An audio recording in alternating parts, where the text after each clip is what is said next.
Good afternoon, everybody. I'm Commissioner Robert Patrick, Chair of the Public Works and Infrastructure Committee. I am joined by our newly reconstituted team. We have, of course, our presiding officer, Commissioner Shakira Johnson, and returning Commissioner Ted Terry. He's been a longtime guest to the show, friend of the show, but now he's back with the show as a voting member. Good to have you here, Ted. With that said, we're going to jump around a little bit. We're going to begin with our minutes. So agenda item 2026-0421, all commission districts, minutes for the February 17, 2026 PWI committee meeting. Do we have a motion? Motion to approve. All right, I'll go ahead and second that one. All those in favor, raise your hand, say aye. Aye. All right, we're going to skip all the way to the back of the agenda, and we're going to start off with our discussions today. Today we are joined by two members of the Georgia EPD Air Quality Monitoring group. And if I could invite you up here, introduce yourselves, and then sort of give us a rundown of what you guys do. Can you hear us? We can hear you. Wonderful. Hello, I'm Deanna Ozer. I'm the Assistant Branch Chief of the Air Protection Branch, and with me I have Jamie Gore, who runs our ambient monitoring program. Perfect. Thank you for being here. And I guess I see you have a brief presentation, so if you wouldn't mind, get started and walk us through. Sure, I'm going to let Jamie get started for us. That's the clicker. Hit the green button to go forward. Okay, thank you. Thank you for having us, guys. Having us to join you today. There it goes. Just a brief overview of what we do. The Environmental Protection Division protects and restores Georgia's environment. Can you step a little closer to the mic? I'm sorry. We take the lead in ensuring clean air, water, and land. With our partners, we pursue a sustainable environment that provides the foundation for a vibrant economy and healthy communities. Just as a brief overview of the South DeKalb Monitoring Station, which is the closest monitoring site to where we're located now, we measure over 200 air pollutants. Georgia does meet all of EPA's health-based standards, which are also called the National Air Quality Standards. There are no standards for toxic compounds, so we do collect a lot of samples that there are no standards for. Those are used for risk assessments and to monitor trends over time. In the ambient air. In the ambient air, excuse me, let's clarify that. And at the South DeKalb site, it was established in 1974, and we started monitoring for toxics in 93. And what about near Road 285? Additionally, we do have a second monitoring site close to that South DeKalb station. That is the near Road 285 site, and we'll go into a little bit of detail on what we monitor there in a few slides. This is just a large map of the state that shows all of our monitoring locations. The DeKalb County site is zoomed in to give you a better idea, because that center part of Atlanta looks really cluttered. A lot of these sites monitor for one or two pollutants, but like I said, South DeKalb, we monitor for over 200, which is the largest site in the southeast. For the South DeKalb site, we monitor for the criteria air pollutants, which includes the carbon monoxide, nitrogen dioxide, ozone, particle pollution, which includes PM10 and PM2.5, and sulfur dioxide. And as I mentioned, the air toxics are used for risk assessments and to monitor the trends over time. At near Road 285, we monitor for nitrogen dioxide, air toxics that are also used in those risk assessments. All of our continuous data is sent to our ambient monitoring website on an hourly basis. So that's the PM and the ozone? Yes, ma'am. That's the PM and the ozone for any of the continuous pollutants that we collect. You can see what we monitor, an area of interest. If you're just looking for Atlanta, you can also see the forecast for what the air quality is predicted to be. We also have our air quality surveillance reports, which basically is the report of all the data collected throughout the year. And then we have our annual network plan, which details what pollutant is monitored at each site. The EPA did develop an air sensor toolbox. They did a lot of research on different low-cost sensors that are available to the public. So a lot of the times, if we have citizen concerns where a monitor is not nearby, we send them to this sensor toolbox. It's geared towards citizen science. It's got a lot of information that's very beneficial if you want to understand more about the sensors and their performance and things like that. And then So you may already know this, but the Seminole Road landfill that you're discussing, monitoring around, they already have an air quality permit. Their gases that are emitted from the landfill are collected into a gas collection and control system, and that is sent to 2 engines. I think we have it in our permit already for a 3rd engine, and those engines take the methane and carbon dioxide gas and can use it to burn and make energy that is sent back to the grid. We also have a permit we just issued earlier this year for DeKalb County Renewable Fuels Facility. Sorry, that's a mouthful. That will be installing a thermal oxidizer as well as a flare. Do y'all know what a thermal oxidizer is? So basically what it will do is it will take the gas, and I apologize, I don't know the details of where this will be situated as compared to where the engines are. But it will take the gas coming to it and it literally burns it at a very high temperature and destroys a lot of the organics coming out. And so we measure the concentration coming in and coming out and make sure that it meets our requirements for best practices. And then any extras will be flared. And when we flare the gas off the landfill, it burns at a very high temperature. And the flare is, the design specifications of the flare are such that 98% of the volatile organic compounds or toxics that go into the flare are destroyed. So, but we just wanted to give you a heads up. Now, you told me that in talking to Marcus, we know that you're considering doing monitoring. There is another county that monitored around a landfill that did quite an extensive study. They had one site. It was for Forsyth County around Eagle Point landfill. Had to think for a second. They did pretty much one site that would mimic what we would do in a air monitoring study. They measured the toxics. They identified 10 compounds, I believe, that were the highest toxicity of what we find most often at landfills. So I will be happy to provide that list to you if you're interested in that list. And we collected them in, forgive my plain language, a stainless steel soccer ball, and collected the air in there over the course of a day. And then that was sent out to a lab in California so that it could be analyzed for the 10 compounds. They also looked at just nitrogen, carbon dioxide, not carbon monoxide, which is an X, but carbon dioxide, which comes off the landfills, and methane and oxygen, so they could determine exactly what components we're seeing. And the methane and the carbon dioxide, remembering back from my stack testing days, make up a vast majority of the emissions off of the landfill. So the organic compounds you're getting, the toxics and the odorous compounds, are very small quantity coming off the landfill in proportion. So if you got a liter of gas, a very small portion of it would be the organics. Now, they ran this study for about 2 years. It cost them about $300,000, give or take. And what they found is for the 10 compounds they measured over the course of the year, our risk assessment program looked at the data, and none of those compounds were going to have a long-term effect from the landfill towards the residents. So I just wanted you to be aware. You can contact Forsyth County if you want the details, or let me know. Okay, thank you. So that's what we have prepared, and now we can answer your questions for us. All right, Commissioner Terry, this was sort of at your behest, so please go first. Yeah, thank you, Mr. Chair. Thank you all for being here. And, of course. A great presentation. Maybe just Siri's talking in the background.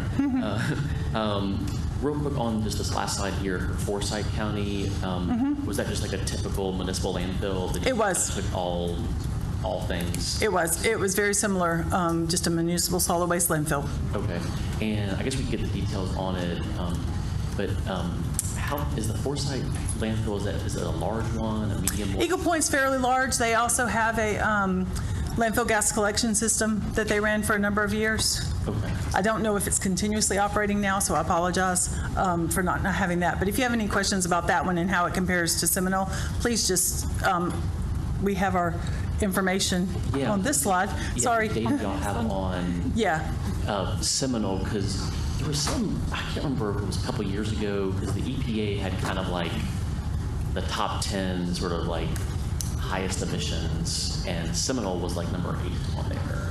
But I couldn't remember the context of what emissions it was, but I guess our landfill is very large. It is very large, and formaldehyde may have been one of the things because it did combust.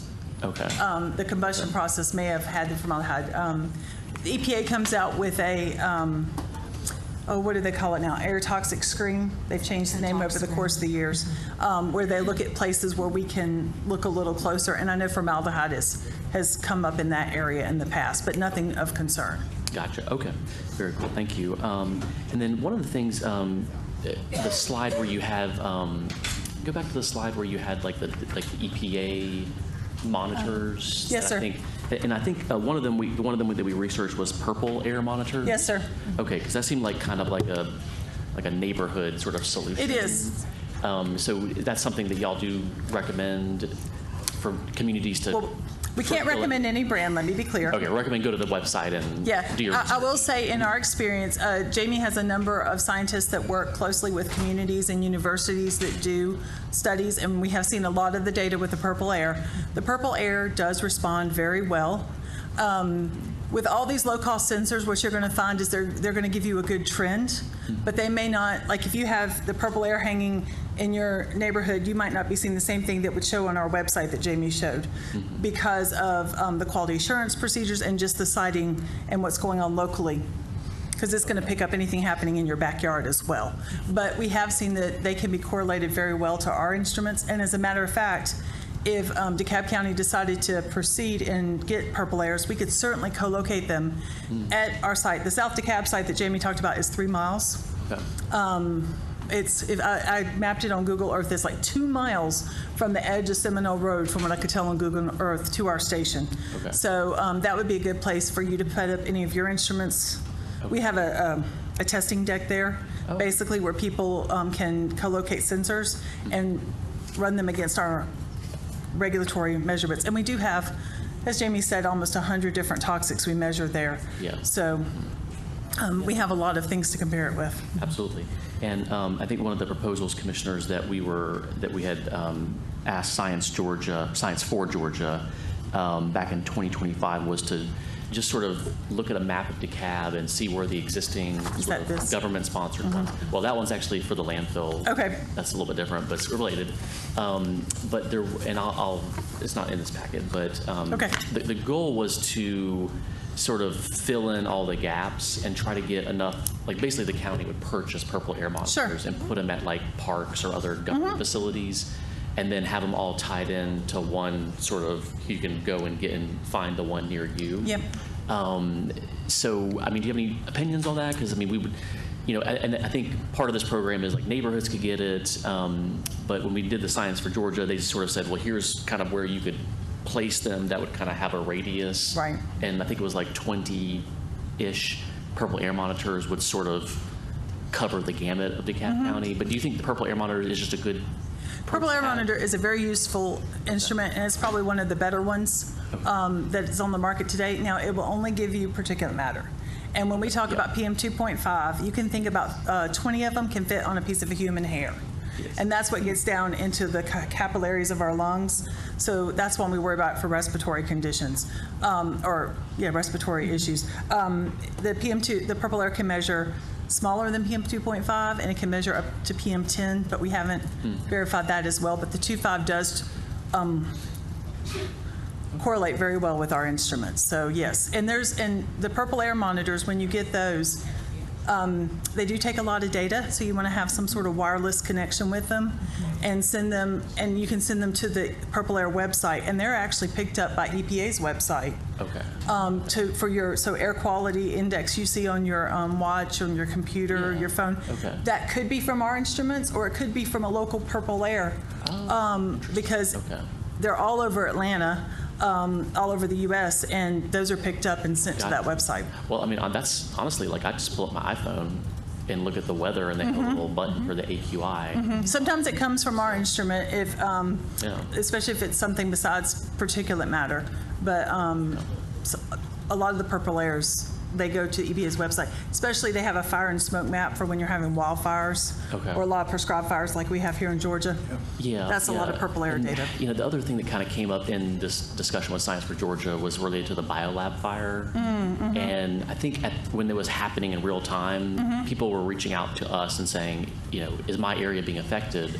And it was like, well, it depends on the wind. It really does, So yes. I'm just, and God forbid there never be another one like that. But if there was like a major fire or chemical fire, would having more purple air monitors help? Not know really. What's going on in your neighborhood? Well, the purple air would tell you about smoke. Smoke, okay. So as the organics get entrained in the particles, so they won't tell you anything about the concentrations of, say, chlorine, like that was in biolab, but they would tell you just if the smoke. And I don't remember how well they read against smoke. Do you? Some instruments that are like that don't like smoke very well, I'll be honest, including our own. Because they're optical sensors, so they're looking at, they're shining a light and looking through the air sample and seeing how many, and they're counting particles. It's a particle counter, and the smoke just makes it fuzzy and they can't see. Okay, gotcha, understood. And then the last question, which is a little bit more related to the agenda item later on our agenda, commissioners, is just about the landfill, and then just trying to figure out can we have a better measure of odor? And I think you were saying before we came up here that that's very difficult to assess. So what would be your advice on odor monitoring? So odor monitoring is very difficult. And part of the problem is because the compounds that cause the odors, you can smell them so far below where the threshold is that they will cause a problem with your health. If you can think of, it is generally speaking, the most common one we talk about is hydrogen sulfide. If you've ever been near a paper mill, that rotten egg smell, but you can smell it down at like 1 part per billion particles, whereas it's not problematic until you get into the ppm, part per million range. Okay. So what you're saying is it might smell bad, but it's not going to hurt you. Yes, sir. Unless it's really highly concentrated. For the most part, yes, sir. And that's one of the reasons when Forsyth designed their study, they looked for the ones that would be the most impactful on the health, and that's the compounds they measured. Okay.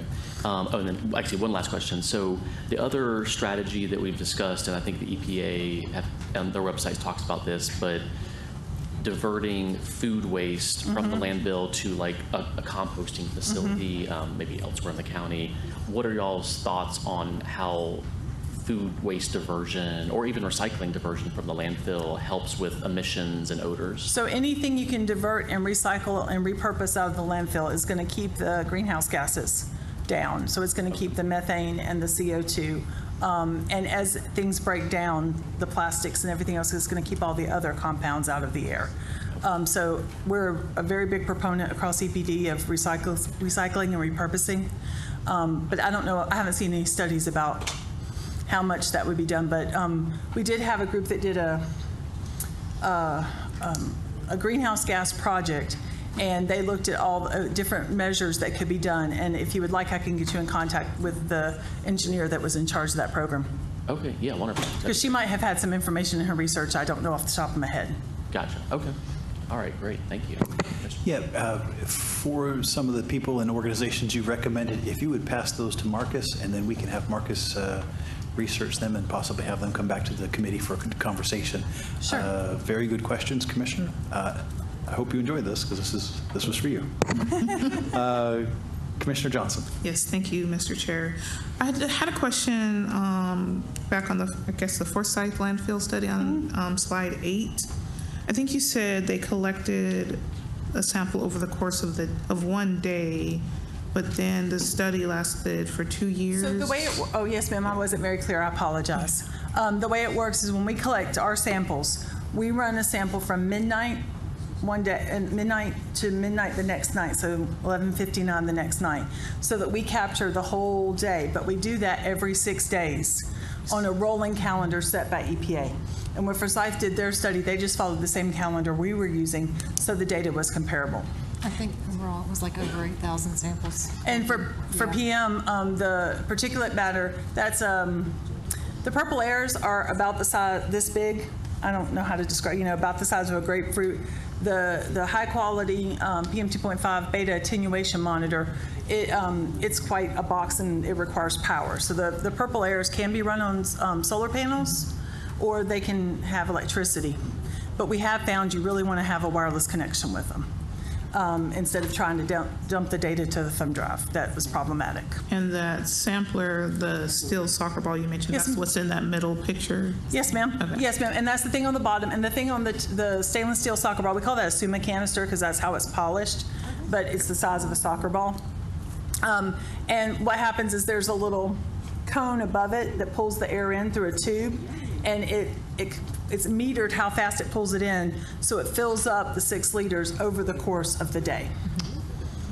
And then, once again, you said you sample every 6 days. Yes, ma'am. EPA puts out a calendar so everybody in the nation does it on the same day. And one week they'll sample on Tuesday, the next week it might be, the next week on Monday. And so they get the traffic patterns, they get the work patterns, just our human patterns as we shift and create different emissions in the air, we capture all that. Right, so what happens on a Tuesday versus what might be happening on a Sunday could be vastly different? Yes, ma'am. Understood. Yes, ma'am. Okay. And for anything you do, it would be very important to have the anemometer. I think I'm saying that right. That one always trips me up. It's the wind and speed direction. They're fairly low cost. You can get them. I think ours cost about $8,000 when we bought ours. And when I say that's low cost, our instruments can cost $20,000 to $50,000. Yeah. So comparatively, but you need to know for any sensor study you do where the wind is blowing. Because what we found in a lot of our studies, and we saw in the Forsyth County study, it's not always coming from where you think it is. So there may be a high PM event, there may be something you register on any other low-cost sensor, but you might be very surprised at where it's coming from. So you wouldn't have to have one at every station, but spread throughout the area you're doing would give you a lot of information so you could give relative information back to the residents. Thank you. Of course. All right. Again, thank you for being here. I have several questions. Yes, sir. I guess my first question, this is on slide 3. It looks like you guys have just the 2 different monitoring locations that are in South DeKalb, one near the interstate, obviously, and then one near the landfill. Why just South DeKalb? There's a lot of traffic.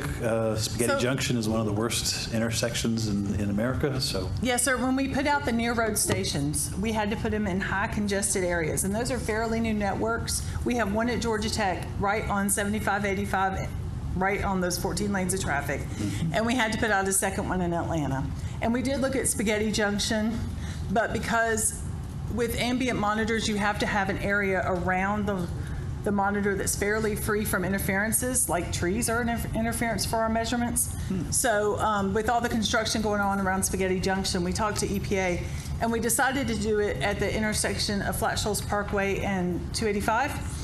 Because there's a hospital there, there's a college, there's a number of residences. We're right down the street from a middle school, so just the multi-purpose monitoring we could do to figure out how the interstate impacts were coming. And we can compare that to our South DeKalb site and see from a mile at the interstate to our South DeKalb site, are we getting the same measurements? And we are. okay, interesting. Just to follow up with a question on that. Sure. You said that trees. Trees do impact us, yes, sir. Number one, trees give off organic compounds. They actually emit some of the compounds we measure for at South DeKalb. In the summertime, they put off isoprenes. Am I saying that right? Jamie knows that better than I do.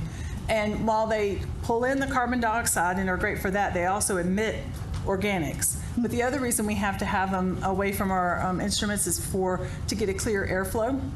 Because if you imagine we were monitoring right here, Right. we wouldn't catch the wind coming from this way, and you want to make sure you have what we call a fetch, a clear view around the monitor. So we have to make sure the trees are far enough away. And when we cite regulatory monitors, we have quite a long list of things we have to look for. The sensor toolbox that Jamie mentioned earlier, they have a guidance on where to put out purple air sensors, especially to make sure that you're not impacting your measurements. Wow, interesting. Okay. And the scrubbing of the pollutants. The trees do scrub pollutants as well. Okay. That wow, that's Thank really you. interesting to know that. I didn't know about that. Let's see. I have another question here.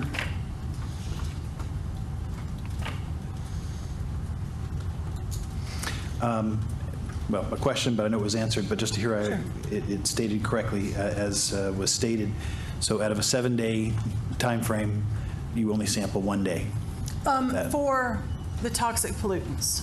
For fine particulate matter, we may sample every 3 days at a lot of places, including South DeKalb, and we have continuous monitors at all of our sites that monitor for PM 2.5 24/7. So every hour they're giving us a new hourly measurement of PM 2.5. Okay, so it is active at all times, is it? Yes, sir. Basically. Okay. Yes, sir. And during the summertime at South DeKalb, you mentioned South DeKalb had a lot of things. EPA calls it a super site because it's a very good location. And so as new networks came to Georgia, it just happened that they all ended up in that site. And because we can correlate a lot of different information, so that y'all are very lucky to have South DeKalb so close. Most sites have, like Jamie said, 1 or 2. They might do particulate, ozone, maybe SO2, sulfur dioxide, I'm sorry. But all this monitoring so close to Seminole Road landfill, South DeKalb has really got the best monitoring in the state. Okay, wow. If the county wanted additional monitoring sites, Yes, sir. can we talk to you guys and say, where are the other criteria that fit by your standards, and can we have you put them there? So when we have to put out a new site, it has to be approved by EPA. And I will be honest, we are stretched very thin. We have 32 sites, and it takes about 40 people to run those 32 sites. And since they run 24/7, if we had money, we could talk about it. I'll be honest. Isn't that always the question? Now, what we have talked to some local governments about is if you wanted to put up a site that, like Forsyth County did, that mimicked our site, we can certainly help you on the technical specifications on what would be a good site, where would it need to be, what would you need to monitor from the technical aspect. Yes, I don't know that we have the manpower at this time to do any kind of additional monitoring. But we do put out our ambient monitoring plan every mid-May to mid-June for public comment. It's on our website. And, that's a perfect time to ask for more monitoring any place. And you can always give Jamie or I a call and we can talk about it. Okay, perfect. And again, that date, that time frame that you guys are open for? So our ambient monitoring plan is usually goes around May 15th, and it'll be posted on that airgeorgia.org that Jamie gave you under our network plan.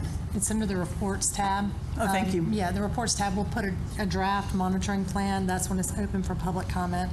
We accept those, and then I think in July we post the final version. But you're always welcome to give, like I said, Jamie or I a call or an email, and we can let you know if it's even feasible to monitor for what you're asking. People have asked us that before. They wanted to monitor for a pollutant. I think it was ammonia. There is no ambient monitoring for ammonia. So before they put that comment in the annual plan, they wanted to make sure it was feasible, and we had a nice discussion. And we ended up monitoring for SO2, sulfur dioxide, for about a year for them. And then getting back to that notion that there are 2 locations in DeKalb, Yes, sir. how can we say, or what is the confidence level for the accuracy of whatever pollutants are in the air? Again, South DeKalb has the 2 monitoring stations, but East DeKalb, North DeKalb. Yes, sir. These monitors, unlike the purple airs, are regional scale monitors. So the purple air is made to monitor basically what's happening on your podium. Maybe this room it might pick up. Whereas our monitors, they cover, we have the scales in our report, so forgive me for not knowing them. Some of them cover miles of an area. And a lot of our instruments are, for our PM network, are population-based. So we have them where there's more population, and we also look at the emissions of the industrial facilities as we decide where to put out our network. And we look at it in a very, it's about 500 pages. We do a huge report analysis every 5 years to see where our holes are. And we look at emission changes, population changes, and things like that. But most of our monitors are meant to be regional monitors, so they cover more than just the county they're in. Gotcha. And then following up with that, you mentioned that airflow ends up being another consideration. So wherever you've put it, there's nothing, I forget the term you had, but nothing obstructs the flow, and that's Correct. where you're relatively confident that that has a reach that covers the county and perhaps other counties around us. Yes, sir. And we can look at what we're monitoring at South DeKalb versus what we have about, I think we just counted up 8 or 9 particulate monitors in Atlanta, and we can look at the concentrations of the particulate monitors. I'll be honest, sometimes you have a very localized event. We've noticed with our, you've probably seen our smog alert days, though, because those come out of our office. So we watch those very closely in the summertime. But air pollution is a tricky subject. There's a lot of chemistry that goes on. But I can say the instruments that we monitor in ambient monitoring are one of the most quality assured. They go through checks, multiple checks in the field. They go through independent checks in the field, and then the data goes through 3 different reviews before we post it to EPA. So we're very confident. Wow. And every ambient agency does it the same way. So therefore it's any data collected in Georgia is comparable to data in California, Texas, New Jersey. Okay. And then final question, and this was regard to Ted's question about food composting, that the smells that we can pick up are in parts per billion? Yes, sir. And the monitoring equipment is only parts per million? The monitoring equipment can go down, well, it depends. I'll be honest, it depends. Some monitoring equipment can go down into the part per billion range, but where the part per million threshold is where it becomes a long-term health impact. Okay. So EPA has put out a lot of data for inhalation risk, and those concentrations probably equate usually to the pp parts per million range, but your nose is much more sensitive and can pick it up. Sure. Okay. All right. Yeah, and the nasal ranger y'all had mentioned in your agenda, that's not a continuous monitor. There is an instrument that you can literally put on your nose and smell, and it'll quantify the odor. I've never used one. I've seen it. Wow. I haven't used it. It's not a continuous, and with any of these instruments, for the low-cost sensors and the odor monitoring, you're going to be measuring the air quality or the concentration or odor at that moment in that spot. So I will say with the nasal ranger, it would be very hard to keep it going for a long time. Okay, all right. Commissioners, any other questions? No? Well, listen, Deanna and Jenny, thank you so much for coming down. We really appreciate your time.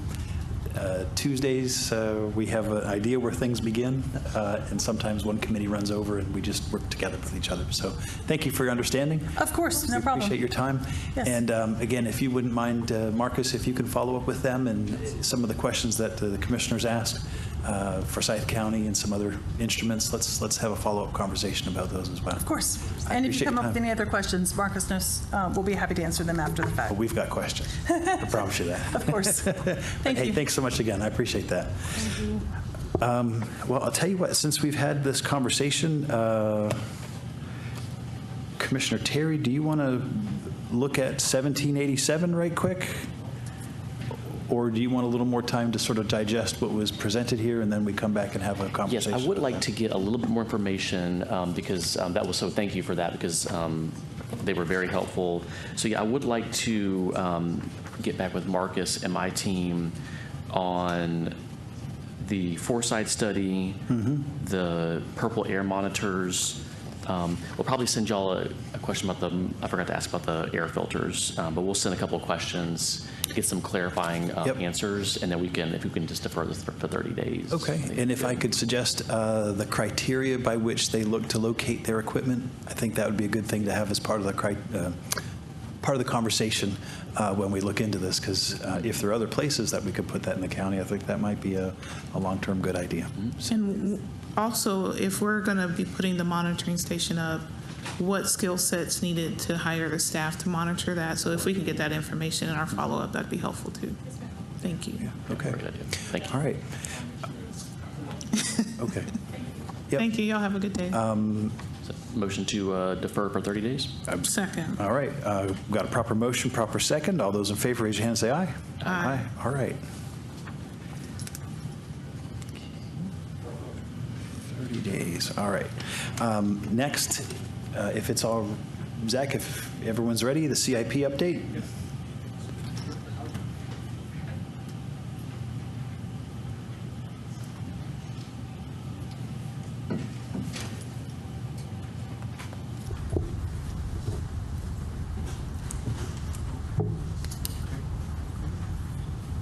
Good afternoon, Commissioners. Good afternoon. Thank you for being here, Director. Okay.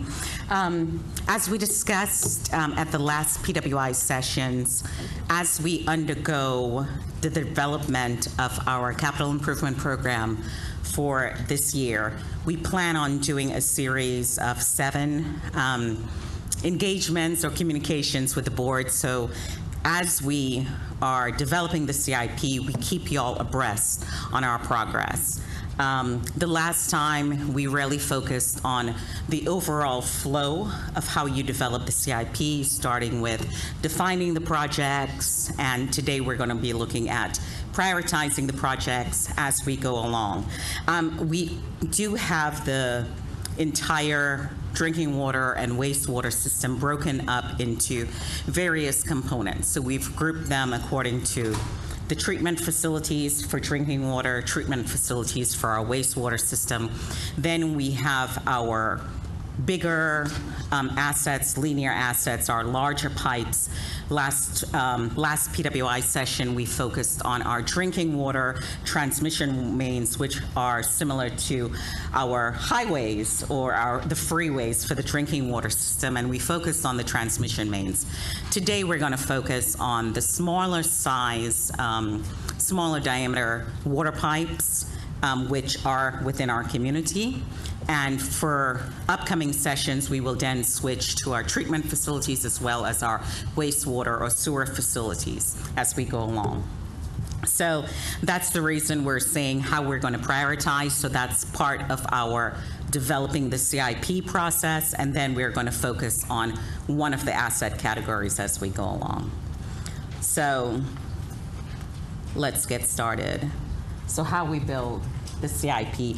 And even though I am here to kick it off, we have our partners at AECOM. The last time we introduced you to Greg, you also heard from Shane the last time.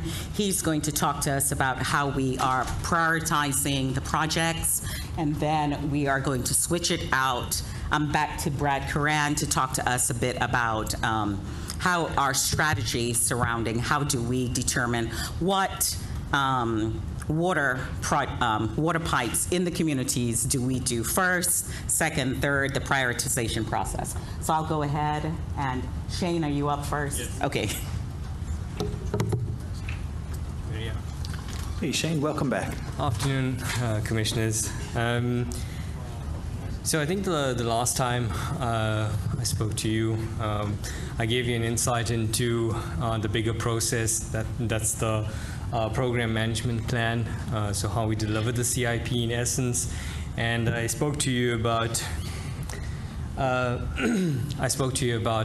some of the more, not the more critical, but how we drive the project, so how we deliver the projects. So that was the CIP life cycle. And today, in talking about the project prioritization process, I think it's important for us to just take a step back from that and for me to give you more insight into the fact that we still go through a needs analysis and a needs definition phase, so we can basically determine the shortcomings in our system and in our infrastructure, so that we can determine what projects we have and eventually prioritize those. I think for this, the 2026 refresh, another important note on the topic is that we presented CIP master budget, master schedule last year, and that process is continuously evolving with new information that we have being input to this process, and hence eventually, this prioritization process will inform the master budget and schedule that you eventually see. Well, the revised master budget and schedule. So on the needs identification, the needs identification, we've got various input criteria that we consider from our condition assessment, risk analysis, regulatory requirements, technical requirements, the needs of our stakeholders, and we take all of that information and we put it and we build up models, we build up the master plan, and that really informs from the detailed sort of information that we have. that informs the gaps that we have in our system. For example, on the screen, in the middle of our screen, I've shared that with you before. That's the break data over the last, I think, 8.5 years in the county. That break data is then used to inform Brad Curran's model, where he can see what's happening with the infrastructure. On the top right-hand side, again, another graphic that we've used previously. That is the model for the sewer pipes, and basically through different sort of analyses, we can determine whether there's overflows. So we take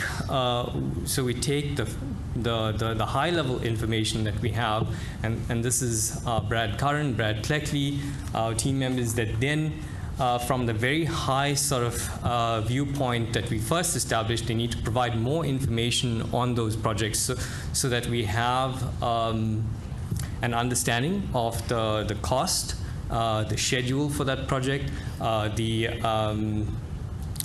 key constraints in delivering those projects, and eventually we use the scoring tool. That's the triple bottom line multi-criteria analysis. Brad can explain a little bit more on that if you'd like.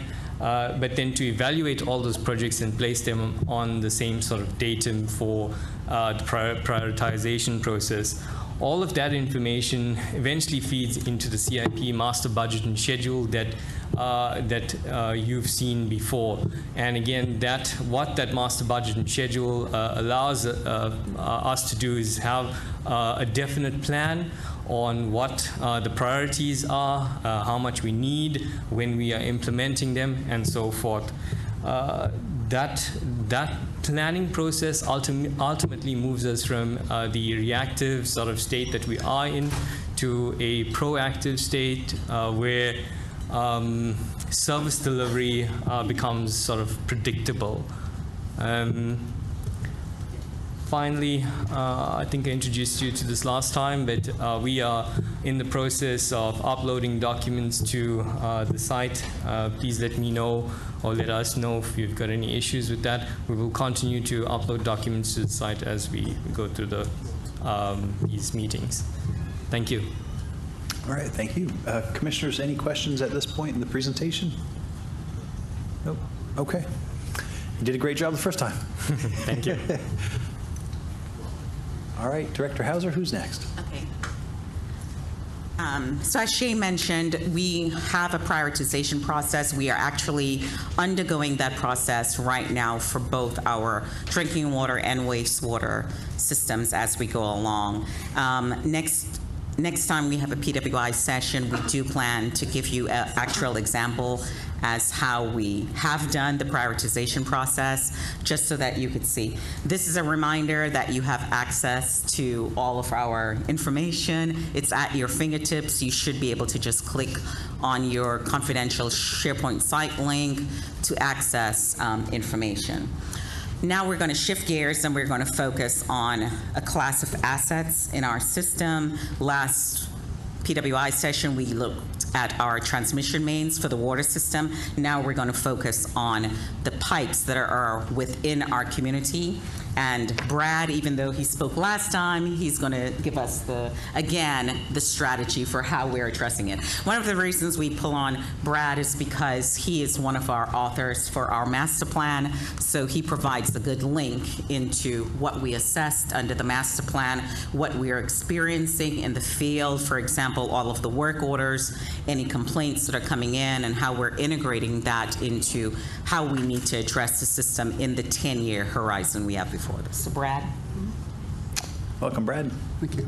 All right, so let's see. Yeah, there we go.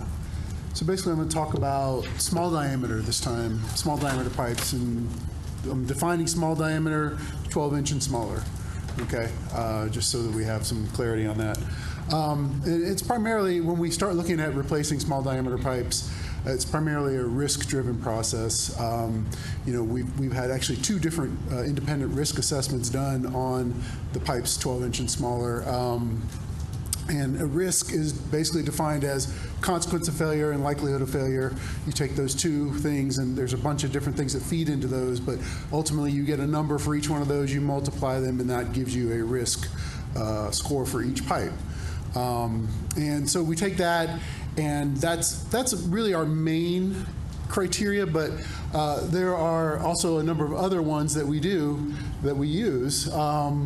This graphic just shows you, sort of the distribution of the risks. The risk on the mains, and believe it or not, in the yellow and orange, those are the highest risk mains, but those are mainly transmission or 16-inch and larger type mains. And then as you get into the green and blue areas, that's where most of the small diameter stuff falls, because it's small, and so it just overall impacts fewer people if you have a failure on an 8-inch main or a 6-inch main as compared to a 30-inch main or something like that. So it just logically makes sense. Now, besides risk, there's several other things that feed into how we score a project. We also look at, known problem areas that we get input from operations on. We look at accelerating brake rates in an area. If an area is just experiencing more and more brakes, then we know that's becoming a hotspot, basically. So we can look at that. We also look at local hydraulic improvements, which is another way of saying fire flow availability, basically, at hydrants. And then road paving, master planning, hydrant coverage, and then we have a lot of basically old substandard pipe materials out there, and so we also can adjust for that as well if we want to focus, say, on asbestos cement pipe or PVC pipe, which are pipes we have a lot of problems with in the system, and we have nearly 800 miles of those too. So there's a lot to deal with there. So once we've fed all of this data into the process, we're trying to focus on like an objective view of how to score each project rather than a subjective, where somebody complains, oh, I'm having a bunch of breaks in my area. Well, let's take a look at that. How does that area compare to other areas? And, maybe you are having a lot of breaks, but there might be another area that's having way more than you. And so that project will naturally get prioritized because they are the ones that are experiencing far more service interruptions or something like that. And if you look at this table, this just provides a snapshot over all the districts of sort of our planned replacements over the next 50 years.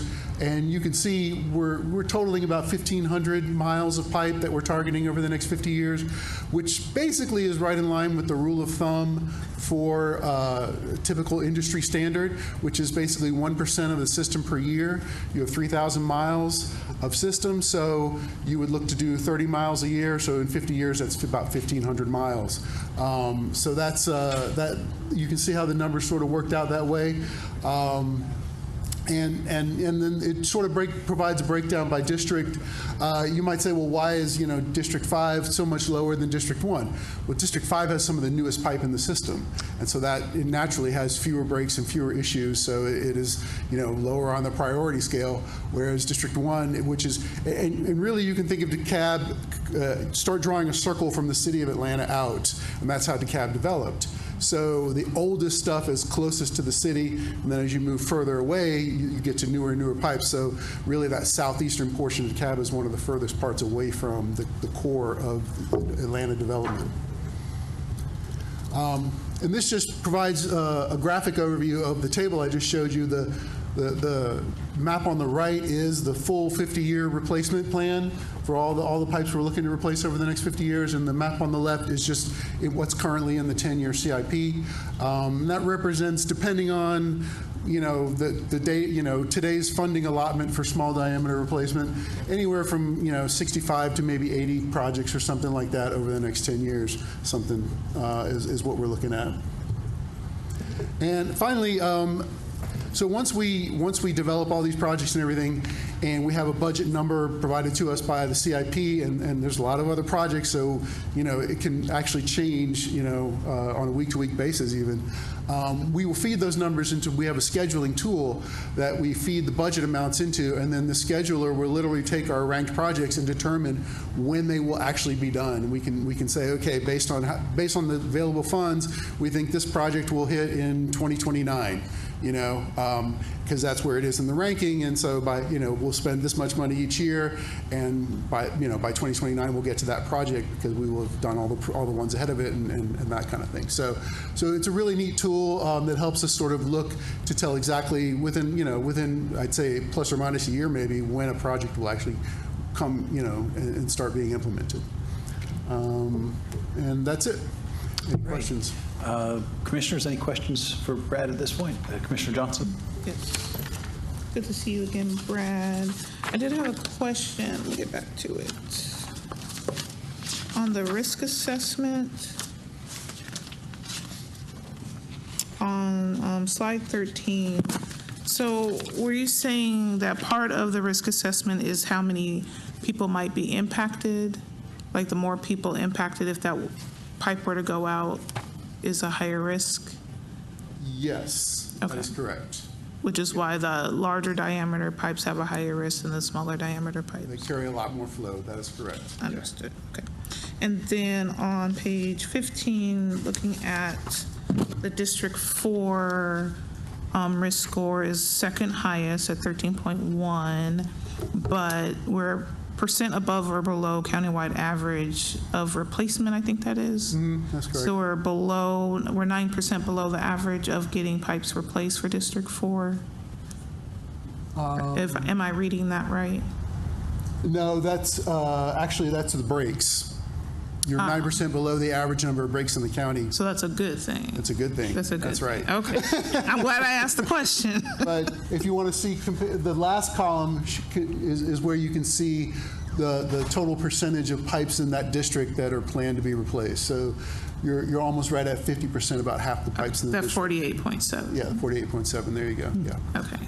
And then on the next slide with the map, so it looks like in 2026, District 4 gets a little bit of pipes replaced and corresponding with Super District 6, but majority of the district is not getting impacted in 2026, but will be impacted over time. Yeah. Okay. And actually, District 4 actually also has some of our ongoing, like right now, projects that we're doing on transmission replacement as well, Okay. which aren't really included in this, but they're huge projects for that district because they're the PCCP pipe that we've had a lot of problems with breaking and stuff. So getting those done will really help that area experience fewer major failures, catastrophic type things. Yeah.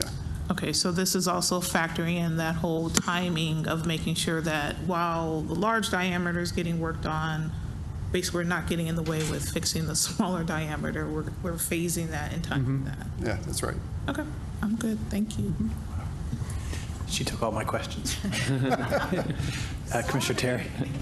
Oh, yeah, we're just real quick on the map there. So is that, when you say 10-year horizon, is that what you'll do over 10 years or just for 2026? That's planned over the next 10 years. Okay, so that's for 10 years, okay. And That's then, what 10 years looks like. and the 50-year horizon is, That's what 50 years looks like. well, we know It looks Zach- like the we know whole Zach county, will but be it's only here. about half. I'm not going to be here in 50 years, but Zach will be. Zach's running marathons now, so he's on pace. What's the little, so just in that, because you brought up, Commissioner Johnson, the District 4, sort of that little green, red area. What is that? Is that Scottdale, Avondale area in the middle there? Kind of to the left of the 6. Can't tell if that's Ponce. I'm sure you have a GIS map of this we could look Right at. there. Yeah. Let's see. Well, yeah, I was like wondering where that was exactly. Yeah, off the top of my head, I couldn't Because it looks like you're doing like a couple of neighborhoods. Like all those little red pipes are just like little neighborhood connections. Yeah, right? the red ones are 8s and the greens are 12s. It's inside 285. Mm-hmm. Yeah, that's sort of in the Avondale, that looks like Decatur, Ponce area. Okay, but you have a GIS map, don't you? Mm-hmm. Okay. Could y'all get us the GIS map of the? Is it in the SharePoint? I probably should log into SharePoint, shouldn't I? We'll put it there. I want something I can like send to people when they can say, "Oh, when are you doing my neighborhood or whatever?" And we'll have the map. So part of what, if you look on our CIP project website, we also update the commission districts. If you recall, almost every quarter, we have a listing of the work that has been done in each district. So we do need to update it for this year. Is it updated yet? Not yet, okay. So, right, for because we should have another one up there for the end of last year then. So we do it, we try to do it a month after the quarter ends, so you could see not just the drinking water side, but the sewer side as well. It's almost like a one-pager of work that has been done in your district, including what assessment work we've done, so you could share exactly as you mentioned, what's happening. Well, but that's already what's happened, though, right? But Right, about what will. You want what will happen as well. Yeah. Don't we have the projections on there? Yeah, well, yeah.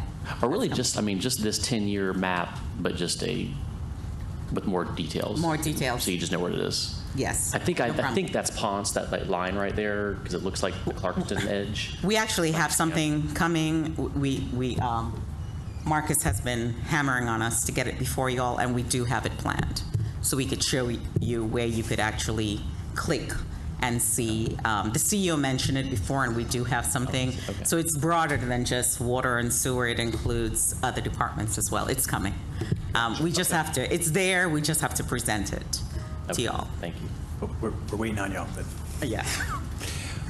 If there are no other questions at this point, I think there's 2 more slides. Yeah, so, Okay.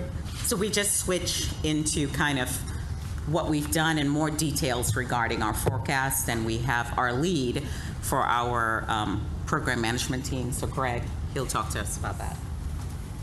Thanks, Brent.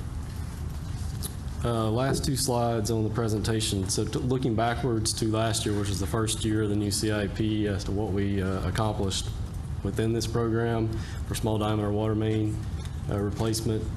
So we had 62,400 feet of water main replaced. This is the small diameter. We're talking about typically 8-inch, 12-inch lines.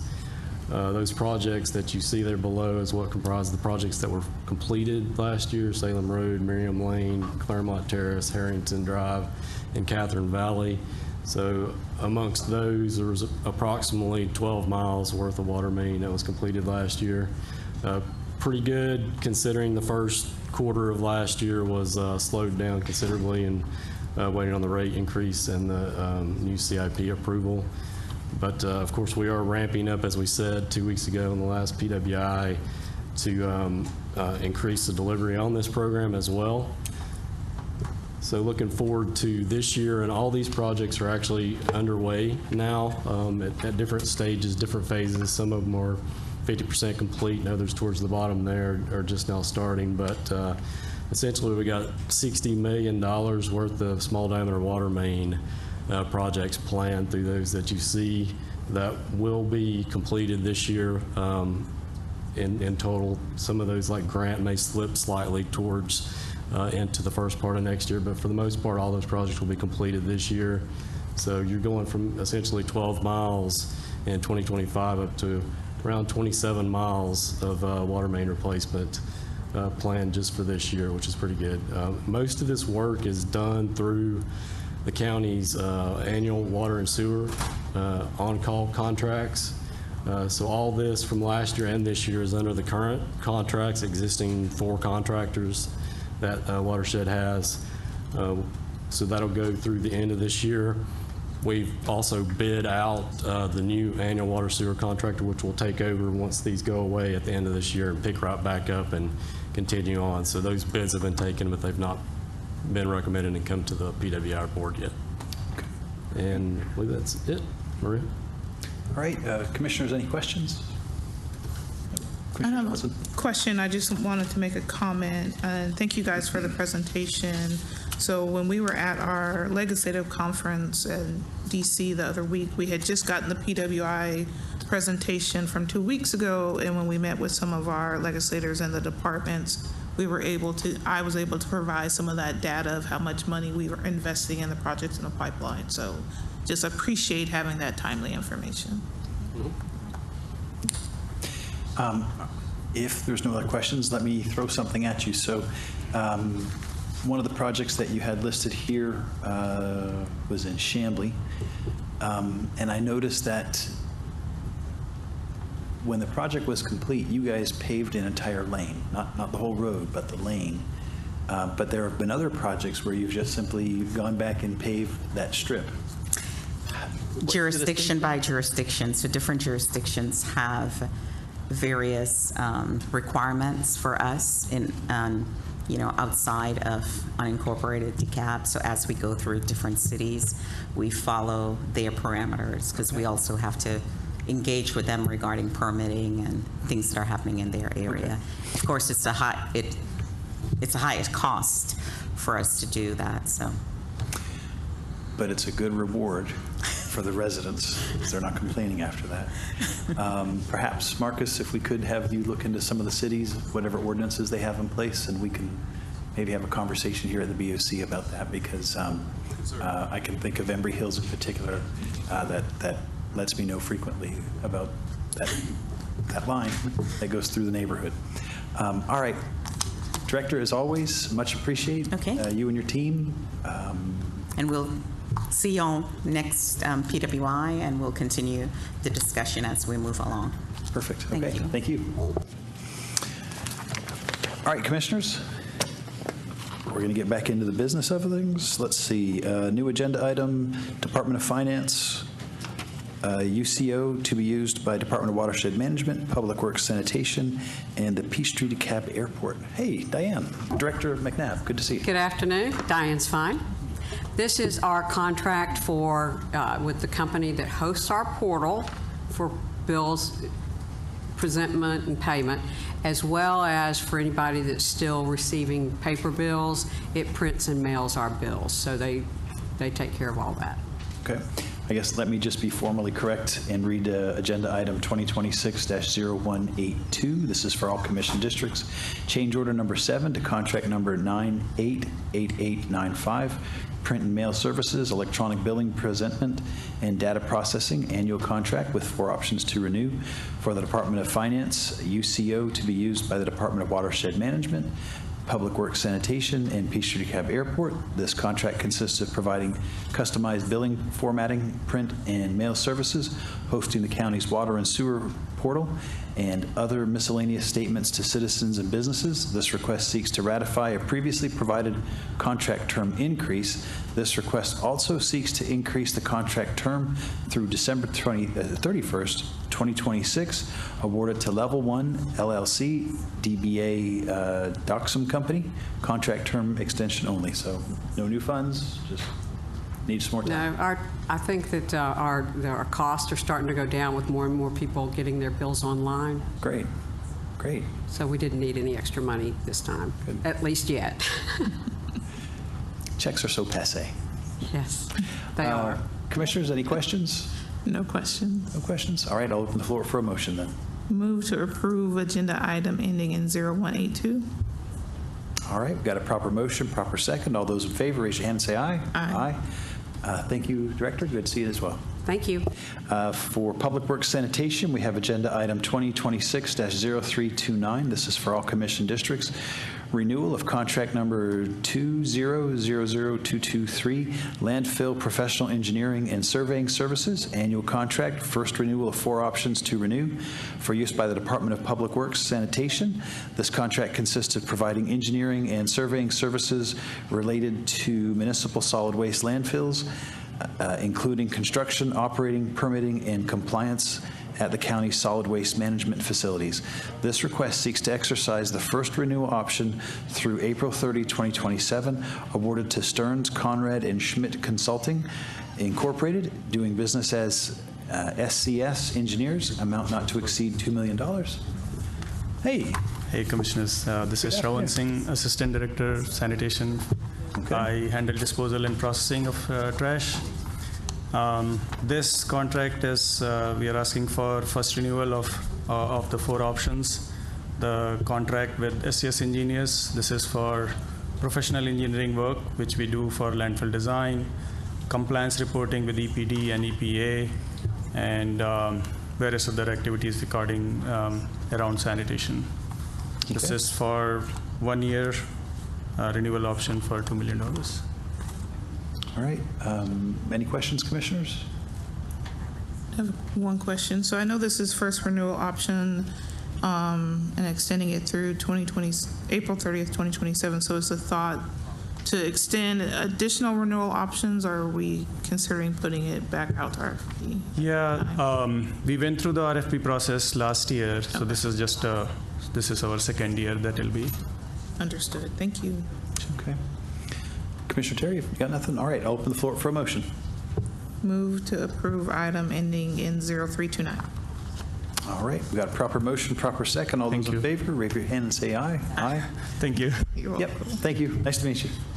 All right, moving on. Agenda item 2026-0305. This is for all commission districts. Cooperative agreement, bulk solid waste and recycling equipment, Sourcewell contract number 010825-WQI.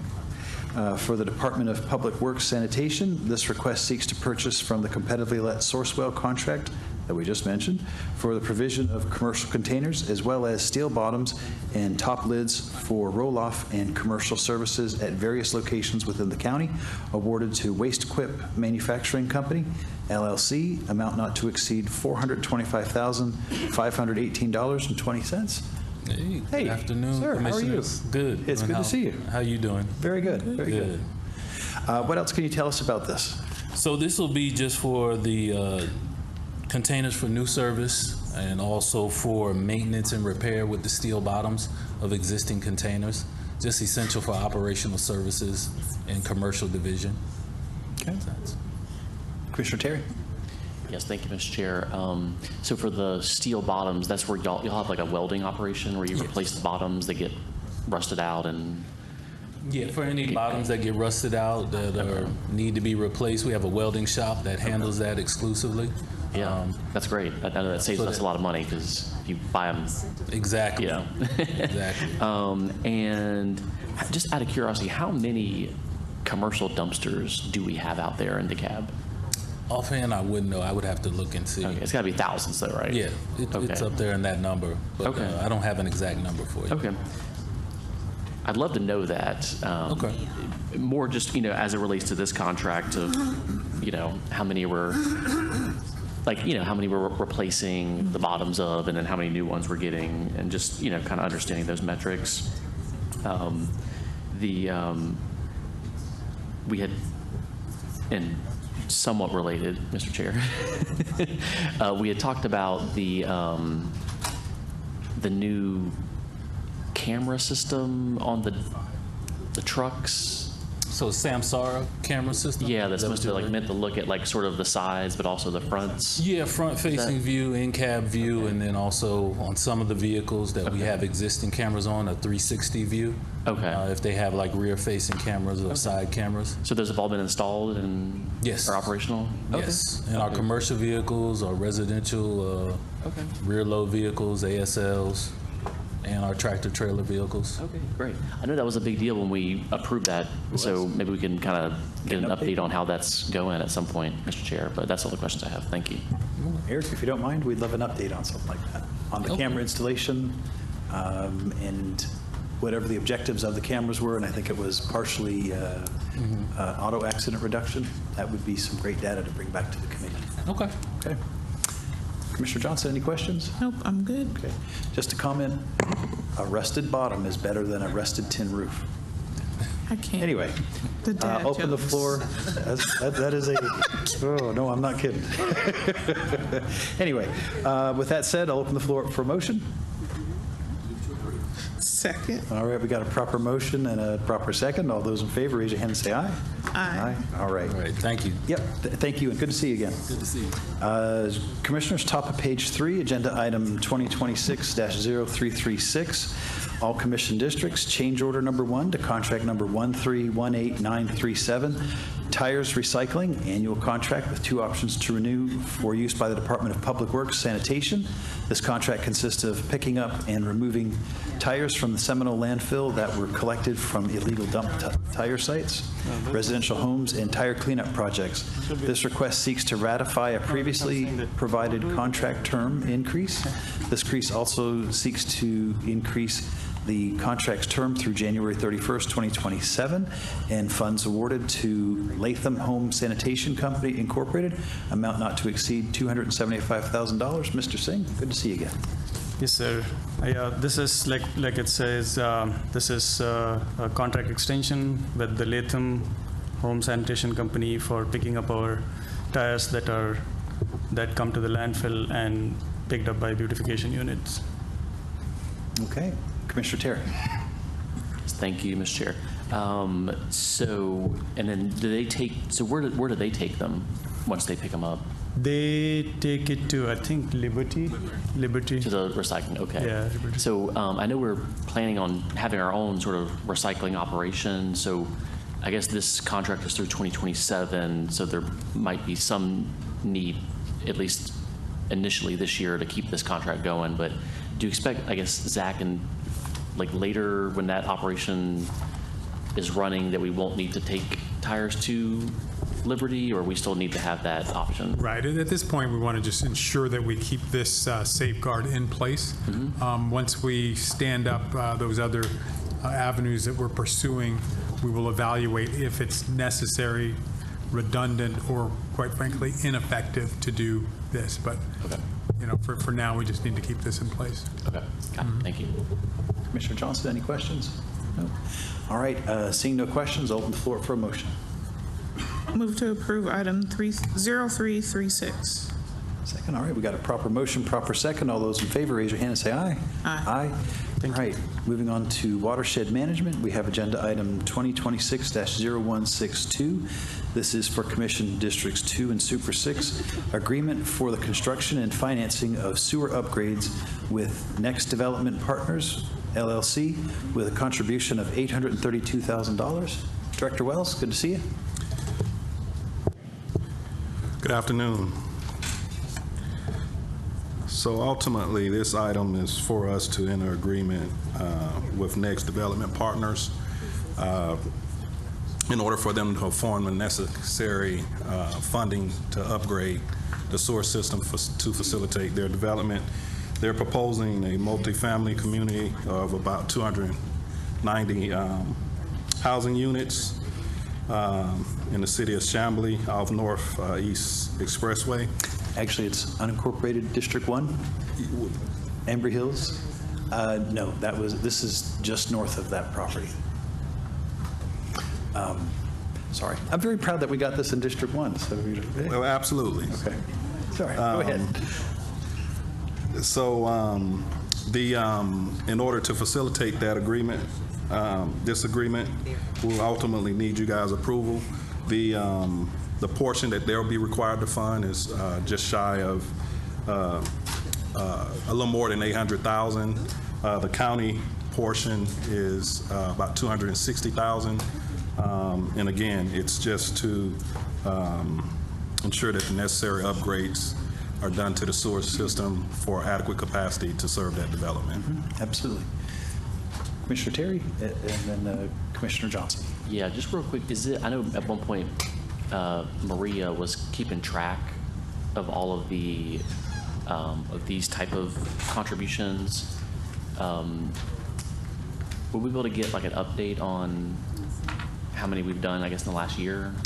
I don't know if we had that conversation, but that certainly would be something to ask Mr. Marcus Allen to follow up with us and get some data back. Bring it to the next meeting. Yeah. Okay. That'll work. Yeah, we have that information. Okay. Yeah. Great. Thank you. Yep. Commissioner Johnson, any questions? No? Okay. Just a couple questions, Director. So I guess the total project was just over $1 million, and you mentioned the county's portion is going to be $200,000, and they're paying about $800,000? Up to 265. Okay. 260,000. Is there a criteria that the county says that's like, you're going to build X amount of units, and we will get into this private partnership with you, you build some more, and we're going to put in varying levels of funding from our side? Can you explain that? So ultimately, the simplest way to explain would be the developer is responsible for all costs as it relates to infrastructure upgrades.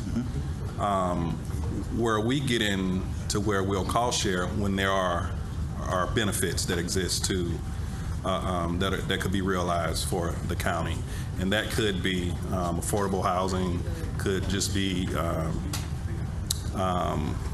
We were planning to upgrade to a 8-inch. However, the development requires a 10-inch, so the delta.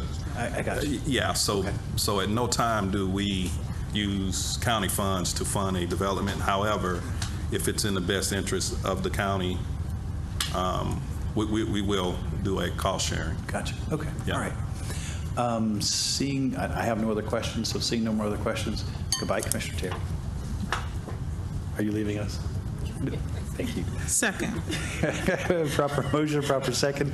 All those in favor, raise your hand and say aye. Aye. All right. Moving on, next item, 2026-0361. This is for all commission districts. Agreement for River Lake Information Management Services. And I had to do a little digging for a reminder on this, but Director Wells, can you tell us what this is for? Yes, ultimately, this is to seek approval for watershed, the county, to be able to enter an agreement with the ARC, Atlanta Regional Commission. Ultimately, because our drinking water, our raw water source is the Chattahoochee, which is basically water coming from the Beaufort Dam, which is controlled by the U.S. government. So us, along with other regional partners within this area, ultimately cost share in funding initiatives to help get information, also to better manage the raw water resource that we all are benefiting from. And this is just a portion of one of those initiatives per that agreement. And ultimately, the responsibility, the cost is about roughly $30,000 a year. The first year is usually a little cheaper, $29,000, then it usually increase about $1,000 annually.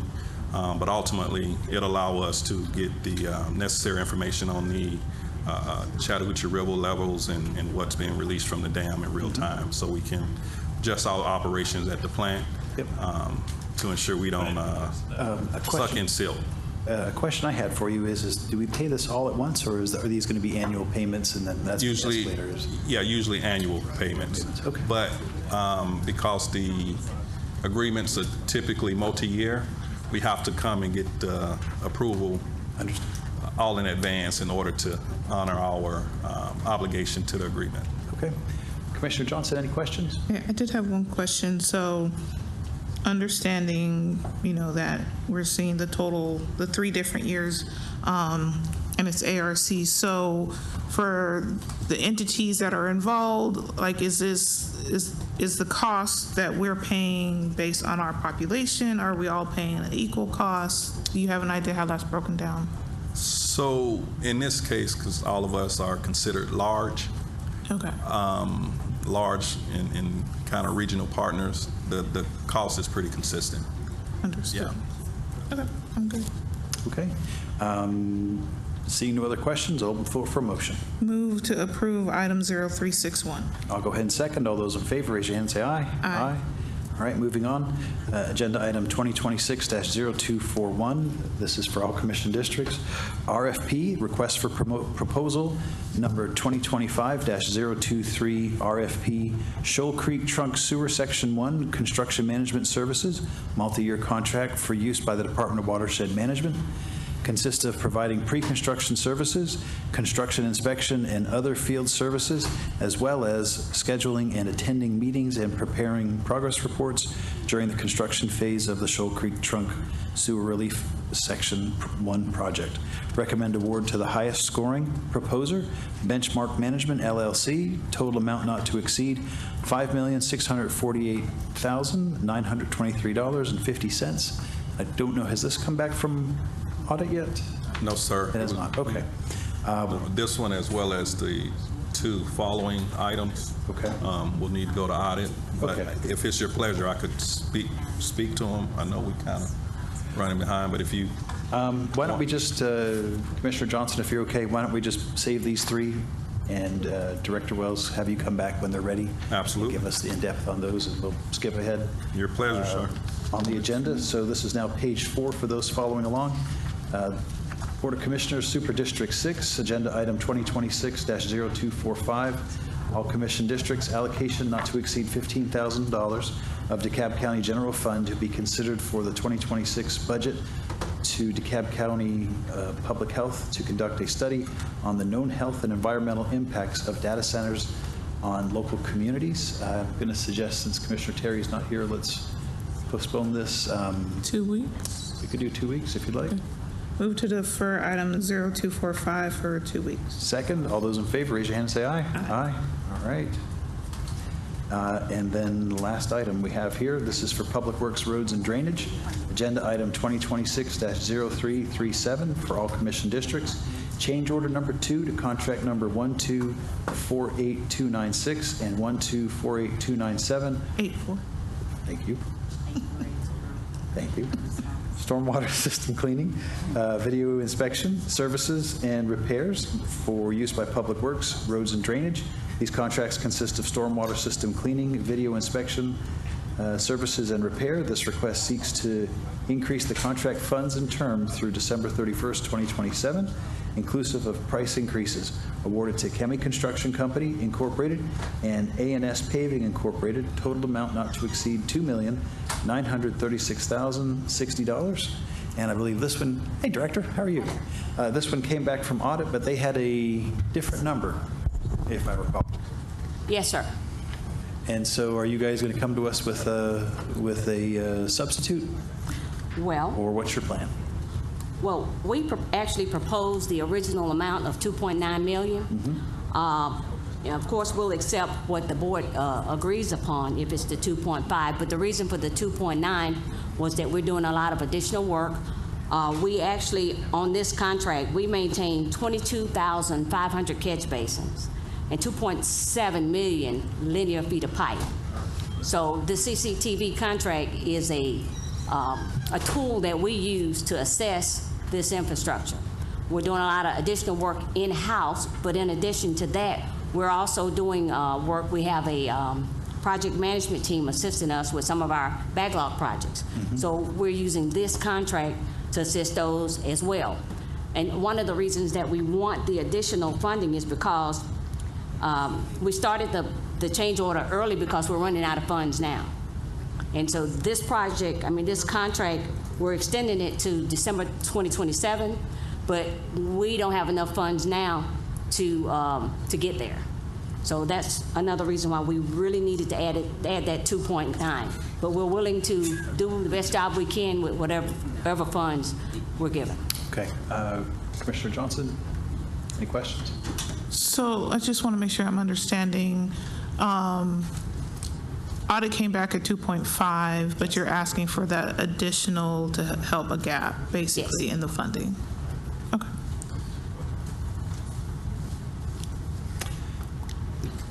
One of the bits of information that we did not provide audit was that amount of inventory that we have, and that may have made a difference. The 2.7 million linear feet of pipe, that information wasn't provided. I guess, would it be possible for you to put something in this contract that addresses those extra funds so that we can sort of be faithful to your request, but also acknowledge what Mr. Campbell, what his concerns are? Well, since this is just a contract cap that we're seeking, we're willing to go with, accept what the auditors came up with their numbers. And if we run out, which we think we might, but if we do run out, we'll come back. Okay. Understood. I would be more comfortable with that. Okay. And I'm trying to find out where Mr. Campbell's report was, and I'm not seeing it here right now. Yesterday at 5:36 p.m. at this morning. Thank you. 5:36.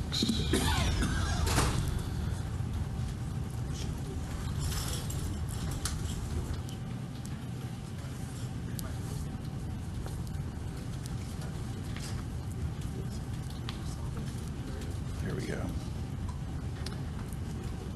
All right, so Mr. Campbell said, Yep. where was that? So Mr. Campbell said that $2,540,986.02 is what was supported through his audit. So, Commissioner, do you have that email yet? Yes, I'm looking at it. Okay. Leaves an unsupported balance of $395,373.98. Okay. So I think I would be comfortable if you guys would bring forward that substitute, and then knowing we can revisit if you do run out of the funds, like you discussed. So I think the idea would be, if this was voted out with an approval, we would say the substitute is the approved amount, and then for Tuesday, they would come to us with that actual written substitute that we would be able to vote on at the BOC. Yes. So I think my motion would still be to approve a substitute of item ending in 0337.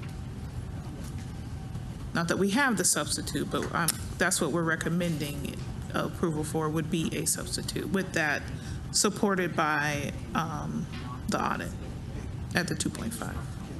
Correct? Or you just want to say? Might it be easier to say we're going to approve $2.5 million? Okay. Plus the rest. Okay. For item ending in 0337, I make a motion to make a recommendation of approval of the agenda item at the amount of $2,540,686.02. 2 cents. And I'll go ahead and second that. I see Attorney Phillips. No, we're good. We're green lighted. All those in favor, raise your hand and say aye. Aye. Aye. All right. I was just going to offer help on the discussion of how to move it forward. Thank you, sir. Appreciate it. Thank you. Well, we have gone through our agenda, and it is 6 minutes after 5, so we're, once again, the greatest show on earth.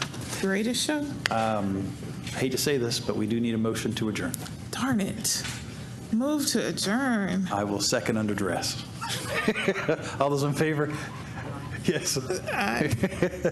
Thank you, everybody.